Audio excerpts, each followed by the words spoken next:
Alhamdulillah binikmatihil Islam wal iman. Asyhadu an la ilaha illallah wahdahu la syarikalah wa asyhadu anna Muhammadan abduhu wa rasuluh alladzi la nabiyya ba'dah. Alhamdulillah di malam hari ini kita berada di dalam majelis ilmu yang selalu istiqomah di dalam menuntut ilmu, yang Allah jaminkan bagi mereka yang yatadarasuna bainahum, yaitu diantaranya adalah nazalat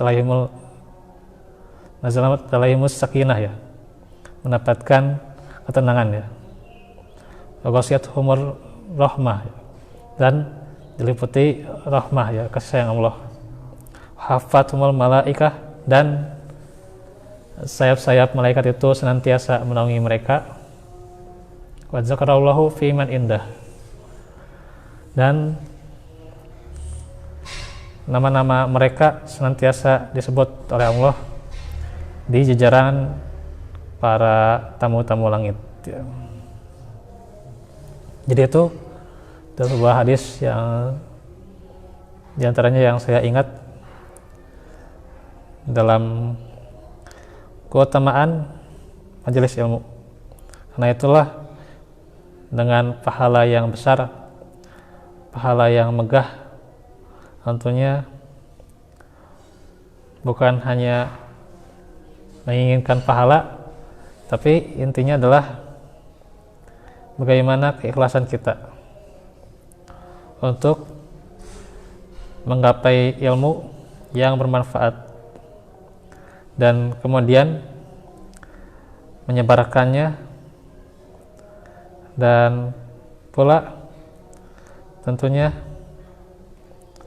lebih utamanya lagi kalau bisa mengajarkan sambil mengamalkannya itu.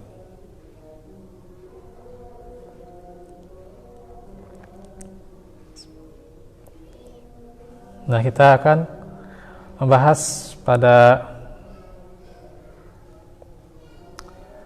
malam ini sebuah hadis tentang menjaga lisan, ya. Pentingnya menjaga lisan, yaitu hadis agar kita tentunya dibimbing agar berhati-hati berbicara. Wa'anil Mughirati, ya. Wa'anil Mughirati Ibn Syu'bah, dari Al-Mughirah bin Syu'bah radhiyallahu anhu, an Rasulillah, dari Rasulullah sallallahu alaihi wasallam. Qala, ia bersabda, innallaha harrama alaikum uquqa al-ummahat.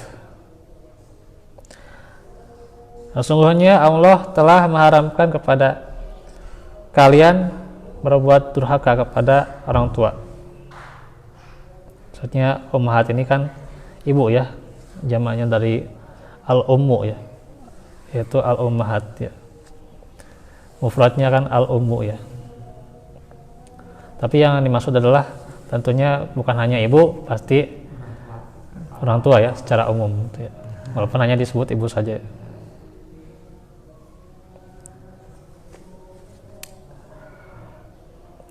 Bahwa ada al-banat, mengharamkan pula mengubur bayi, ya, wanita atau anak-anak, ya, dalam keadaan hidup. Waman an wahati, bakhil lagi tamak, ya. Man'an itu bisa juga maknanya menahan, ya. Menahan berarti ya bakhil, ya, menahan harta. tidak memanfaatkannya, kecuali untuk hal tertentu ya, untuk menabung ya, punya lembaga Islam, punya lembaga Quran ya silahkan tuh ya, tapi tentunya tidak seluruhnya ya, sebagian. Wa kariha lakum qila wa qal, dan Allah membenci orang yang suka katanya dan katanya. Nah ini ya, jadi orang yang selalu mengatakan oh ini kata si fulan, kata si ini, kata si A, si B, nah itu Allah membencinya ya. Kata si A, si B, si fulan itu adalah begini dan begitu, kata si A, si B ini orang nggak bisa dipercaya dan sebagainya, tapi katanya ya, bukan faktanya ya, bukan fakta, bukan datanya. Berapa itu ya. Seolah itu harus kita tabayun dulu apa ini memang benar tidaknya dulu, bukan katanya gitu. Iya. Tabayunnya harus dulu ya, itulah. Kemudian juga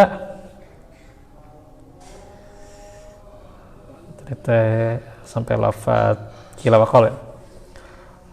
Wa kasratus soal, dan banyak bertanya ya, atau di sini juga bisa dimaknakan meminta-minta ya gitu, tapi as-soal itu bertanya-tanya ya, maksudnya bertanya-tanya dengan tujuan tidak taat ya kepada perintah Allah ya gitu. Nah itu pertanyaan yang dilarang ya gitu. Jadi sering bertanya tapi bukan untuk taat ya, tapi untuk membantah bisa, atau mengadakan alasan gitulah gitu. Cari-cari alasan untuk mendebat Iya. segala gitu. Iya gitu. Untuk mencari celah-celah. Terus juga maindo atau mal ya. Dan orang yang suka menghambur-hamburkan harta. Muttafaqun alaih. Muttafaq alaih maksudnya Bukhari dan Muslim ya. Dan juga ada sabda Nabi yang lain ya. Dan Allah membenci orang yang suka katanya dan katanya ya. Yaitu adalah qila wa qal, berarti banyak berbicara yang membahas hal-hal yang tidak penting. Jadi membahas hal-hal yang tidak penting, hal-hal yang bohong gitu ya. Hal-hal yang bodoh gitu ya dibahas. Nah itu yang Allah benci gitu ya itu. Padahal pada redaksinya Nah gitu ya. kebenarannya atau gimana cuma katanya-katanya. Iya. Baru istilahnya gimana Mas? Boleh dikatakan setengah-setengah atau gimana?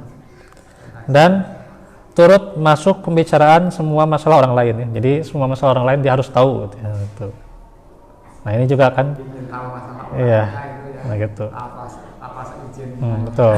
Iya, tanpa seizinnya gitu. Ingin tahu. Atau suka nguping lah gitu lah. Jadi nguping permasalahan orang lain ya gitu. Yang ngintip-ngintip. Nah itu juga Allah benci ya. Dan juga ada yang mengartikan pula menginformasikan suatu kabar tanpa tabayun ya, tanpa memeriksanya. Kata Syekh Abdul Aziz bin Baz rahimahullah, hadis ini juga mendorong agar seseorang tidak banyak berucap dan agar bersemangat untuk tidak berbicara ke sana kemari ya. Sebab perbincangan yang meluas kemana-mana terkadang menjatuhkan seseorang ke dalam kebohongan dan kesalahan ya. Sudah sepatutnya bagi seorang mukmin untuk tidak banyak berbicara kecuali hanya dalam kebaikan. Karena itu Nabi bersabda dalam hadis yang sahih demikian ya. Di antaranya man kana yu'minu billahi wal yaumil akhir falyakul khairan aw liyasmut. Barang siapa yang beriman kepada Allah dan hari akhir, hendaklah ia berkata baik atau diam ya. Ini juga dalam muttafaqun alaih atau Bukhari dan Muslim. Nah demikian itu yang bisa disampaikan untuk hari ini. Insyaallah nanti kita lanjutkan di kesempatan berikutnya. Wa'alaikum warahmatullahi wabarakatuh.